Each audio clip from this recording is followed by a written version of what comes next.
5000 বছর আগে শাস্ত্র আমাদের দেখাচ্ছেন আজকের বিজ্ঞান, আজকের ডাক্তার, আজকের নার্সিং হোমে আপনারা এখানে অনেক চিকিৎসা বিদ্যার সঙ্গে যুক্ত থাকতে পারেন, আছেন হয়তো।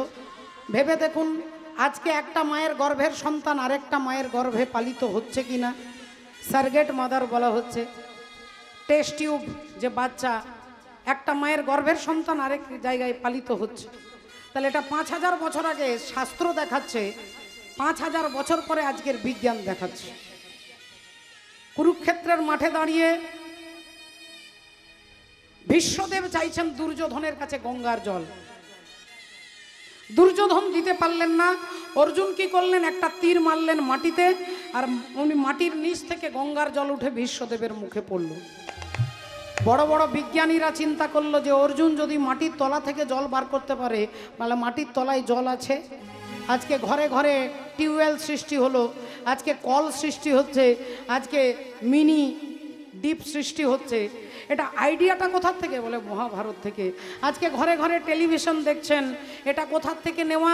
বলে সঞ্জয় ধৃতরাষ্ট্রকে কুরুক্ষেত্রের যুদ্ধের বর্ণনা একটা 4 দেওয়ালের ঘরের ভেতরে করছে।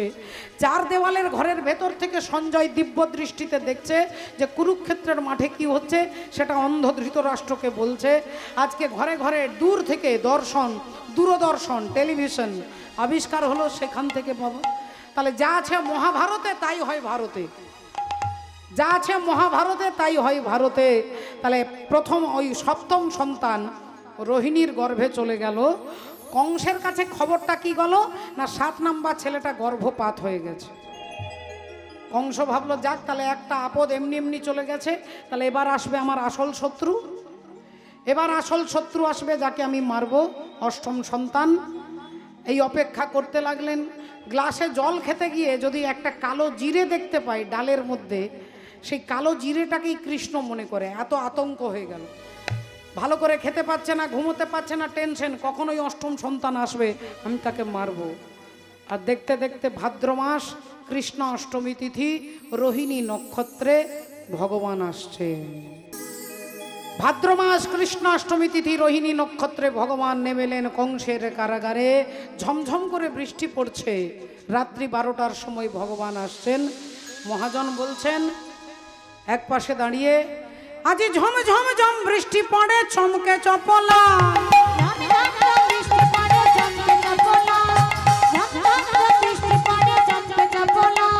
ঝম ঝম ঝম বৃষ্টি পড়ে চমকে চপলা।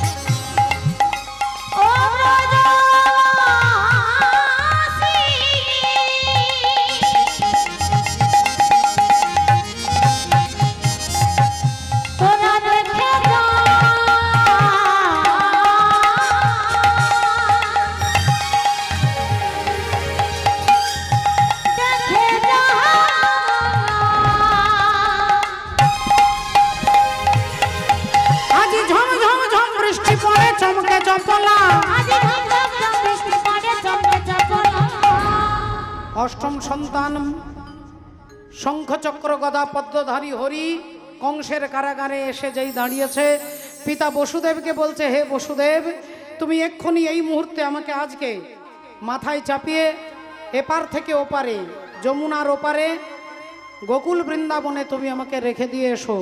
বসুদেব বললেন, প্রভু একবার আমার দিকে তাকিয়ে কথা বলো, একবার আমার দিকে তাকিয়ে কথা বলো। আমার গোটা দেহটাকে লোহার মোটা মোটা চেন দিয়ে বেঁধে দিয়েছে কংস। যদি আমি পালিয়ে যাই, এই আতঙ্কে আমার পিঠের উপর একটা বড় পাথর চাপিয়ে দিয়েছে, আমাকে কারাগারের ভেতরে রেখে বাইরে তালা বন্ধ করে দিয়েছে। যদি আমি পালিয়ে যাই, তাই অসংখ্য রাত্রি নাইট গার্ড, অতন্দ্র প্রহরী রেখেছে। আর এতগুলো প্রতিকূল পরিস্থিতিতে আমি তোমাকে মাথায় করে এপার থেকে ওপারে কি করে নিয়ে যাব? ভগবান বললেন, হে বসুদেব,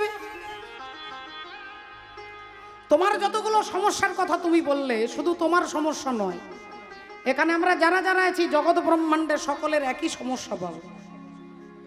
তুমি আছো কংসের কারাগারে, আমরা আছি সংসার কারাগারে। তোমাকে লোহার চেন দিয়ে বাঁধা আছে, আমাদের দেহটা মায়ার চেন দিয়ে বাঁধা আছে। তোমার পিঠের উপরে পাথর চাপানো আছে, আমাদের পিঠের উপরে সংসারের বোঝা চাপানো আছে। তোমাকে পাহারা দিচ্ছে অতন্দ্র প্রহরী, আমাদের পাহারা দিচ্ছে কাম ক্রোধ লোভ মোহ মদ মাৎসর্য। কিন্তু বসুদেব, তুমি যখনই আমাকে মাথায় তুলে নেবে, তোমার শেকলগুলো খুলে যাবে, পাথরটা নেমে যাবে, দরজা উন্মুক্ত হয়ে যাবে, প্রহরী সবাই ঘুমিয়ে যাবে। কখন না জীব যখন ভগবানকে আশ্রয় করবে। জীব যখন ভগবানকে আশ্রয় করবে, মায়ার শেকলগুলো একটা একটা খুলে যাবে, সংসারের বোঝাটা নেমে যাবে, কাম ক্রোধ লোভ মোহ মদ মাৎসর্য এরা শিথিল হয়ে যাবে। রাধে রাধে। তাই বসুদেবকে কথা বলতেই ভগবানকে যেই মাথায় তুলে নিল, ওমা সত্যি সত্যি শেকলগুলো খটখট করে খুলে গেল, দরজা খুলে গেল, প্রহরী ঘুমিয়ে গেল। আর ভগবান সবাইকে মাথায় করে, হরি বল, ভগবানকে মাথায় করে নিয়ে বসুদেব কারাগারের বাইরে যমুনার তীরে এসে উত্তাল তরঙ্গে যমুনা বইছে, ভয় পেয়ে গেলেন কি করে পার হব। ভয় পেয়ে যাচ্ছেন কি করে পেরোবো, কি করে যমুনা পার হব। ভগবান মাথার উপরে আছে, চিন্তা করুন, তারও টেনশন হচ্ছে কি করে পার হব। ভগবান অমনি মা যোগমায়াকে ডাকছে, মা তুমি আমার বাবাকে পার করে দাও। যোগমায়াকে বলছে তুমি আমার বাবাকে পার করে দাও। মা যোগমায়া এসে বলছে, প্রভু তুমি তো তোমার বাবার মাথার উপরে আছো, আর মাথা থেকে কানটা অনেক দূরে নয়, মাথার কাছেই কান। তা তুমি তো কানে কানে বলে দিতে পারো যে হে বাবা পশুদেব, এই জলটা বেশি জল নয়, 1 হাঁটু জল তুমি পেরিয়ে যাও, তাহলে আর আমাকে ডাকতে হতো না, আমাকে শৃগাল সাজতে হতো না। ভগবান বললেন, আমার বাবার কানে কানে আমি বলে দিলে বাবা যমুনা পার হয়ে যাবে, কিন্তু বাবাকে লক্ষ্য করা, বাবাকে পার করা আমার লক্ষ্য নয়। আমার লক্ষ্যটা হচ্ছে লক্ষ লক্ষ কলির জীবকে পার করা। এই কলির জীব কি পার হবে না ভব নদী পার হবে। আমার বাবা যমুনা পার হবে, আমরা ভব নদী পার হব। কি করে পার হব না, ভগবান বলছেন আমি যেমন তোমাকে আশ্রয় করলাম, তুমি আমার বাবাকে পার করবে, তদ্রূপ হে কলির জীব, এই যোগমায়া হচ্ছে গুরু, তাই গুরুকে যদি আশ্রয় করতে পারো, গুরু এই ভব নদীটা তোমাদের পার করে দেবে। হরি হরি। তাই আমি তোমাকে আশ্রয় করলাম, জগৎ গুরুকে আশ্রয় করবে এই ভব নদী পার হওয়ার জন্য। তাই আজকে বসুদেব তাকে রাস্তা দেখিয়ে নিয়ে যাচ্ছে শ্রীগালিনী যোগমায়া, রাস্তা দেখিয়ে এপার থেকে ওপারে নিয়ে গেলেন। বসুদেব ছেলেটাকে মা যশোদার কাছে শুইয়ে দিয়ে কন্যা সন্তানকে মাথায় করে এনে আবার কারাগারে চলে এলেন। দেখুন, যতক্ষণ কৃষ্ণ মাথায় ছিল ততক্ষণ শেকলও ছিল না, পাথরও ছিল না, কারাগারও ছিল না। যেই ভগবানকে মাথা থেকে নামিয়ে দিয়ে মহামায়াকে মাথায় তুলে নিলেন, আবার কারাগারে এসে বন্দী হয়ে গেল, শেকলটা জড়িয়ে গেল, পাথরটা চেপে গেল, দরজাগুলো বন্ধ হয়ে গেল, প্রহরী জেগে গেল। অষ্টম সন্তান ওয়া ওয়া করে কাঁদতে লাগলেন। কংসের কাছে খবর গেল, মহারাজ আপনার শত্রু অষ্টম সন্তান জন্ম নিয়েছে, ভূমিষ্ঠ হয়ে গেছে। অষ্টম সন্তান ভূমিষ্ঠ হয়ে গেছে, দেখবেন চলুন। কংস তাড়াতাড়ি ছুটে আসছে, সেই কারাগারের ভেতরে দেবকীর কোল থেকে ছেলেটাকে ছিনিয়ে নিয়ে আর যেই পাথরে আছাড় দিয়ে মারতে যাবে, অমনি কন্যা সন্তান শূন্যে উঠে বলল, রে দুষ্টু কংস, তোমারে বধিবে যে গোকুলে বাড়িছে সে, তোমারে বধিবে যে গোকুলে বাড়িছে সে, তোমারে বধিবে যে গোকুলে বাড়িছে সে, তোমারে বধিবে যে গোকুলে বাড়িছে সে, পাপের কলস পূর্ণ হবে যাবে, পাপের কলস পূর্ণ হবে যাবে, পাপের কলস পূর্ণ হবে যাবে। কংস বললেন, কি তোমারে বধিবে যে গোকুলে বাড়িছে সে? আমার শত্রু গোকুল বৃন্দাবনে চলে গেল, গোকুলে চলে গেল। কে নিয়ে গেল, কিভাবে গেল, কোন পদ্ধতিতে গেল, কি করে, কিছুই তো বুঝতে পারছি না। কারাগারের শেকল বাঁধা, কারাগারের পাথর চাপানো, দরজাতে তালা লাগানো, প্রহরী রাখা রয়েছে। তাহলে কি করে নিয়ে যাবে ওই গোকুল বৃন্দাবনে? তাহলে কি সর্ষের মধ্যেই ভূত আছে? চিন্তা করতে লাগলেন কে নিয়ে গেল, কিভাবে গেল। দেখতে দেখতে 2 দিন 4 দিন 5 দিন পেরিয়ে গেল। মন্ত্রী এসে বলছেন, মহারাজ কে নিয়ে গেল এটা আপনার জানার দরকার নেই, এখন ভাবুন আপনার শত্রুকে আপনি কি করে মারবেন। অমনি কংস বললেন, 6 দিনে ছেলেটা হয়ে গেছে না, ওই ছেলেটাকে একমাত্র মারতে পারে কে? পুতনা পুতনা বলি ডাকিতে লাগিল, পুতনা পুতনা বলি ডাকিতে লাগিল, পুতনা পুতনা বলি ডাকিতে লাগিল, পুতনা পুতনা বলি ডাকিতে লাগিল।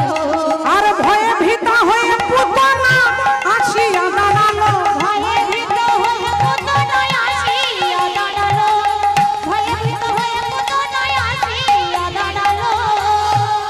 মহারাজ মহারাজ কংস বললেন, তোমাকে একটা কাজ করতে হবে। আগে মহারাজ আপনার কাজ করবার জন্যই তো আমার জন্ম, বলুন কি করতে হবে? একজনকে খুন করতে হবে। আগে মহারাজ খুন করতেই তো আমি ভালোবাসি। কাকে খুন করতে হবে? তার একটা ছবি আর তার বায়োডাটাটা আমাকে দেন। কংস বললেন, এখনো ছবি তোলা হয়নি, বায়োডাটা হয়নি, মাত্র 6 দিনের ছেলে।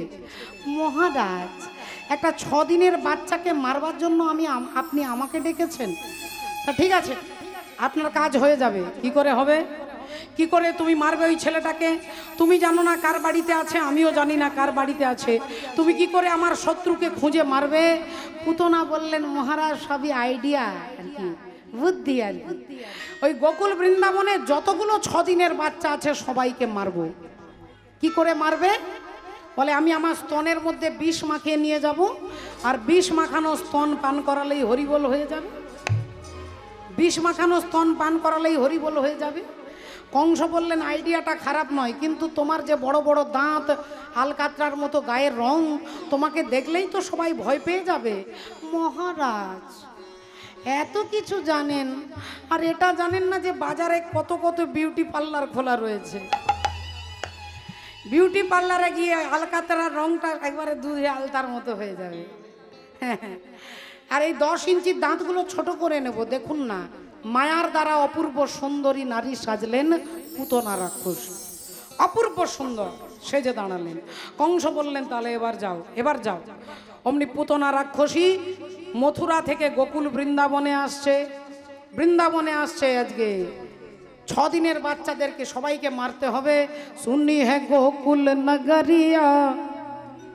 ভক্তিমতী মায়ের একবার সময় মিলে বলবো, বলো ভগবান কৃষ্ণচন্দ্র কি, বলো রাধা রানী কি। এই গরমের মধ্যে যেসব মায়েরা ঘুমোচ্ছেন তাদের কি জয়। এখন ঘুমিয়ে কীর্তন শুনবেন, সকালে বলবেন চৈতালি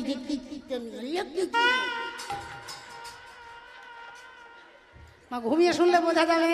দেখুন কি হচ্ছে, একটা ছেলে ক্লাস 5-এ পড়ে, 10 বছর বয়স। ছেলে স্কুল ছুটি হয়েছে, রান্নাঘরে এসে মাকে ডাকছে, মা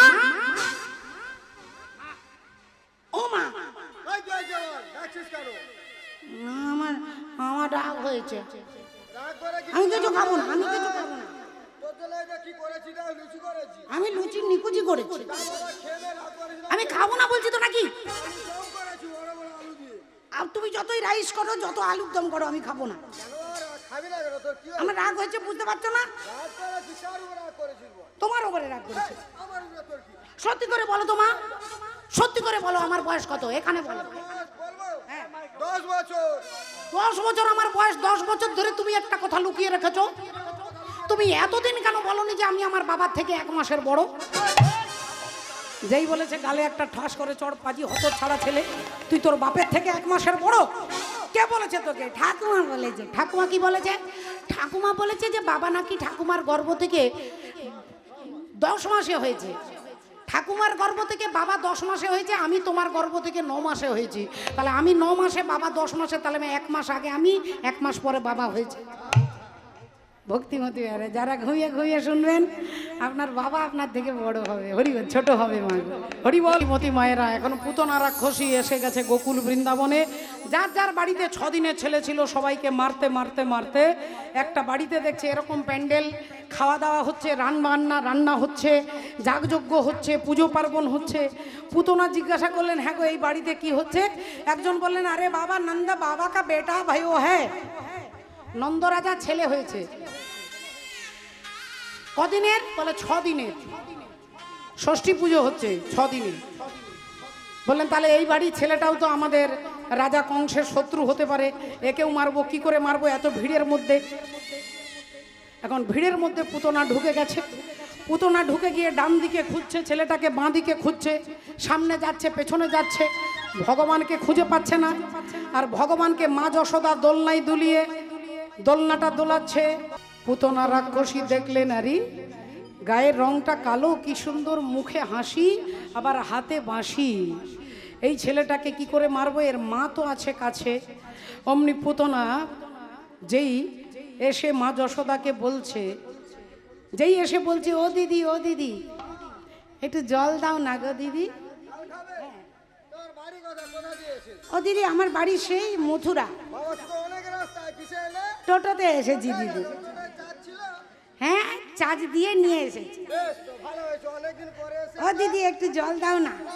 ঠান্ডা মিষ্টির ব্যবস্থা করছি। তাহলে তাই ব্যবস্থা করো দিদি, ভালো করে করবে। এখন মা যশোদা ভগবানকে পুতনার ওপরে দায়িত্ব দিয়ে জল আনতে গেছে। আর অমনি পুতনা রাক্ষসী যেই কাছে এসে দাঁড়িয়েছে, ভগবান চোখটা বন্ধ করে দিয়েছে। চোখটা যেই বন্ধ করে দিয়েছে, পুতনা ভাবছে আমার ভয়ে বন্ধ করে দিয়েছে। নারদ মুনি বললেন, তুমি চোখটা বন্ধ করেছিলে কেন সেদিন? ভগবান বললেন, ও তো বিউটি পার্লার থেকে সেজে এসেছিল, আমি যদি ওর দিকে তাকাই মুহূর্তের মধ্যে 10 ইঞ্চি দাঁত বেরিয়ে যাবে, আলকাতরার রংটা বেরিয়ে যাবে। কারণ কৃষ্ণ সূর্য সম মায়া ঘোর অন্ধকার, যাহা কৃষ্ণ তাহা নাই মায়ার অধিকার। মায়ার দ্বারা সুন্দর সেজে এসেছে, আমি তাকালেই মায়াটা থাকবে না। আর ওর চেহারাটা যদি বেরিয়ে যায় ভক্তরা ভয় পাবে, কেউ পড়ে যাবে, কারো হাত পা ভাঙবে। তাই আমি চোখটাকে বন্ধ করে নিয়েছি। পুতনা রাক্ষসী ভগবানকে কোলে নিয়ে আঁচলটা ঢাকা দিয়েছে। আর আঁচলটা ঢাকা দিয়ে ভাবছে এদিকেও যাব না এদিকেও যাব না, ওপর দিয়ে উড়ে উড়ে যাব। এখন ওপর মার্গে আকাশ মার্গে উড়তে উড়তে পুতনা রাক্ষসী পালিয়ে যাচ্ছে। একটা ফাঁকা মাঠের মাঝখানে দাঁড়িয়েছে, এইবার আঁচলটা সরিয়েছে, এইবার দেখাবো তোর মজা।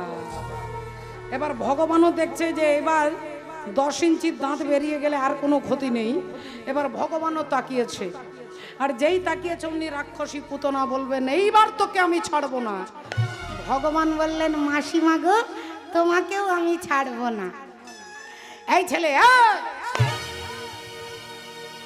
আমাকে মাসি বলছিস কেন? আমি তোর মাসি। ভগবান বললেন, তুমি তো আধ ঘন্টা আগে আমার মাকে দিদি বললে, আমার মাকে যদি দিদি বলো তোমাকে কি দিদিমা বলবো নাকি? ও তোর বড় বড় কথা না, তোর বড় বড় কথা। দাঁড়া, তোর মুখটা বন্ধ করে দিচ্ছি, দাঁড়া দাঁড়া, তোর মুখটা বন্ধ করে দিচ্ছি। তুই যে বড় বড় কথা বলছিস, আমার স্তনের মধ্যে বিষ মাখানো আছে জানিস? এই বিষ মাখানো স্তন তোর মুখে দিলে তুই হরিবল হয়ে যাবি। ভগবান বলে, মাসিমা গো তখন থেকে ব্ল্যাকমেল করছে কেন বলো তো? শুধু বলছো বিষ মাখানো আছে, বিষ মাখানো আছে। আরে ও তো তোমার সঙ্গে আমার সত্যযুগ থেকে এগ্রিমেন্ট করা আছে, ও তো সত্যযুগের এগ্রিমেন্ট। তুমি ছিলে সত্যযুগে বলি রাজার কন্যা রত্নাবলী, তুমি রত্নাবলী ছাদের উপরে চুল শুকোতে উঠেছো, আর আমি ভগবান বামনদেব তোমার বাবার কাছে দাঁড়িয়ে ভিক্ষা চাইছি। দান দেহ তুমি 3 পদ ভূমি,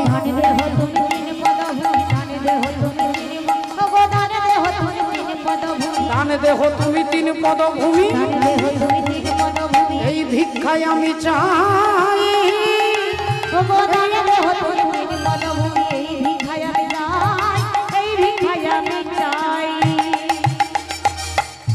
বলি রাজার দরজার সামনে দাঁড়িয়ে আমি ভিক্ষা চাইছি, আর তুমি ছাদের ওপর থেকে আমাকে দেখে ভাবলে, আহারে কি সুন্দর ছেলেটা দেখতে, টুকটুকে ফর্সা, লাল লাল ঠোঁটগুলো, বড় একটা ছাতা আছে, গায়ের রংটা ফর্সা, বেঁটে এইটুকু, ছোট্ট ভগবান বামনদেব, দেখে ভাবলো যে একে যদি এ কোলে নিয়ে স্তনপান করাতে পারতাম আমার নারী জন্মটাই ধন্য হয়ে যেত।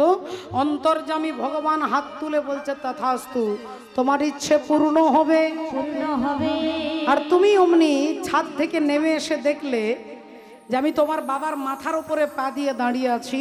তুমি ভাবলে যে তুমি আমার বাবার মাথায় পা দিয়েছো আর আমি তোমাকে স্তন পান করাতে চেয়েছিলাম। আমার এখন ইচ্ছে হচ্ছে স্তনের মধ্যে বিষ মাখিয়ে যদি খাওয়াতে পারতাম। ভগবান বললেন তথাস্তু।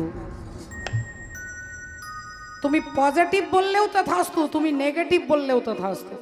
ये यथा मां प्रपद्यन्ते तांस्तथैव भजाम्यहं मम वर्तानु वर्तन्ते मनुष्य पार्थ सर्वस्य। তোমার ইচ্ছে পূর্ণ হবে মা, তবে সত্য যুগে নয়, ত্রেতা যুগে নয়, আগত দাপর যুগে তোমার নাম হবে পুতনা। পুতনা, পুতনা, পুত মানে পবিত্র, না মানে নয়, পবিত্র নয় যার বাসনা, তুমি হবে পুতনা। আর তুমি আসবে আমাকে স্তনের মধ্যে বিষ মাখিয়ে দিয়ে, সেদিন তোমার ইচ্ছে আমি পূর্ণ করে দেব। তাহলে এটা সত্য যুগের এগ্রিমেন্ট তোমার সঙ্গে করা আছে, তুমি এখন ব্ল্যাকমেইল করলে হবে না। আর অমনি পুতনা রাক্ষসী রেগে গিয়ে বিষ মাখানো স্তন ভগবানকে দিয়েছেন। ভগবান অমনি টান দিয়েছেন, স্তন ধরি প্রভু আমারে দিলা মহাটান, দিল মহাটানে, পয় ধরে বাহিরাই পুতনার প্রাণ। স্তন ধরি প্রভু আমার দিলা মহাটান, পয় ধরে বাহিরাই পুতনার প্রাণ। পুতনা রাক্ষসী চিৎকার করছে, ছেড়ে দে ছেড়ে দে। ভগবান বললেন মাসিমা গো, আমি সহজে কাউকে ধরি না, কিন্তু যাকে একবার ধরি তাকে ছাড়ি না। রাক্ষসী পুতনা চিৎকার করছে মুঞ্চে মুঞ্চে মুঞ্চে বলে, ছেড়ে দে। আর তার প্রাণটাকে ভগবান পান করে নিলেন। ধড়াম করে পড়ল রাক্ষসীর মৃতদেহ। নন্দ রাজা খুঁজতে খুঁজতে এসে দেখছে রাক্ষসীর বুকে তার গোপাল। গোপালকে বুক থেকে তুলে এনে নন্দ রাজা আদেশ করছে, যাও ওর দেহটাকে খণ্ড খণ্ড করে পুড়িয়ে দাও। পুতনা রাক্ষসীর দেহটা যখন পুড়ছে, সমস্ত এলাকাতে চন্দনের গন্ধ উঠছে। রাজা পরীক্ষিত বললেন, একটা রাক্ষসীর মরা দেহ থেকে চন্দনের গন্ধ উঠছে, অথচ বড় বড় নেতা, ডাক্তার, মাস্টার, কীর্তনিয়া মারা গেলে তাদের দেহটাকে পোড়ালে একটা বিশ্রী গন্ধ ওঠে, মাংস পোড়া গন্ধ। আর পুতনার দেহ থেকে চন্দনের গন্ধ কি করে বের হবে? সুখদেব গোস্বামী বললেন, হে রাজা পরীক্ষিত, আমরা আমাদের দেহটাকে মন্ত্র শুদ্ধ করবার জন্য, দেহটাকে শুদ্ধ করবার জন্য পুজোর আগে দেহ শুদ্ধি করতে হয়। মন্ত্রটা কি? অপবিত্র পবিত্র বা সর্বাবস্থাঙ্গত বিবাহ স্মরেত পুণ্ডরীকাক্ষ সবজ্জন্তর সূচি। তাহলে যার নামটা বললে ভিতর বাহির পবিত্র হয়ে যায়, সেই ভগবানকে পুতনা কোলে নিয়েছে, তাহলে তার দেহটা কি পবিত্র হবে না রাজা? রাক্ষসী পুতনার দেহ চলে গেলেন কোথায়? পুতনা লোক বালগ্নি রাক্ষসী রুধিরাসনা জিঘাংসায়াপি হরে স্তনং দত্ত্বা পশ্চদগতি। ভগবত প্রাপ্তি হয়ে গেল। মাননীয় ভক্তমণ্ডলী, ভক্তিমতী মায়েরা, আজকে পিতা বসুদেব, মাতা নন্দরানী, বাবা নন্দ রাজা ভগবানকে কোলে নিয়ে বাড়ি এলেন। আর বাড়ি এসে পঞ্চগব্য পঞ্চামৃত দিয়ে স্নান করালেন। ভগবানের মায়ের কোলে ভগবান শোভা পেতে লাগলেন। আজকে মা যশোদার কোলে ভগবান। আর ভক্ত ভগবানকে ভালোবাসে, আপনারা জানেন। ভক্ত ভগবানকে ছাড়া কিছু জানে না, ভগবান ভক্তকে ছাড়া কিছু জানেন। তাই আজকে ভক্তের কোলে ভগবানকে রেখে একবার আমরা সবাই মিলে বলবো, হরে কৃষ্ণ হরে কৃষ্ণ কৃষ্ণ কৃষ্ণ হরে হরে, হরে রাম রাম রাম হরে হরে। ভক্ত আর ভগবানের মিলন হইল,